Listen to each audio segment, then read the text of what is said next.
आज देश के पहाड़ी राज्यों के बीच उत्तराखंड सहकारिता के क्षेत्र में एक नई मिसाल बनकर उभरा है।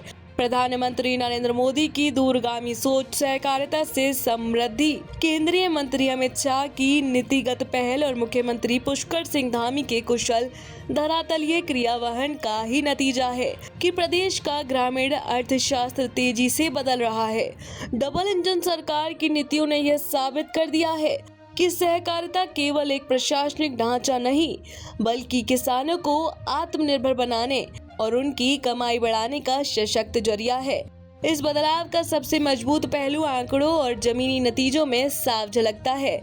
राष्ट्रीय सहकारी विकास निगम द्वारा देश भर के पर्वतीय राज्यों को बांटी गई 422.95 करोड़ रुपए की कुल वित्तीय मदद में से अकेला उत्तराखंड करीब 68% का हिस्सा हासिल करने में सफल रहा है। यह आंकड़ा बताता है कि सरकार पर्वतीय किसानों की खुशहाली को लेकर कितनी गंभीर है। इतना ही नहीं, भारतीय बीज सहकारी समिति, राष्ट्रीय सहकारी निर्यात लिमिटेड और राष्ट्रीय सहकारी ऑर्गेनिक्स लिमिटेड जैसी राष्ट्रीय संस्थाओं से जुड़ने के मामले में भी राज्य के किसानों और सहकारी समितियों ने देश के सभी पहाड़ी राज्यों को पीछे छोड़ दिया है। सरकारी प्रयासों का सीधा लाभ अब सीधे खेतों और मंडियों तक पहुंच रहा है। प्रदेश में किसानों को अब तक 2488 क्विंटल प्रमाणित बीज मुहैया कराए जा चुके हैं।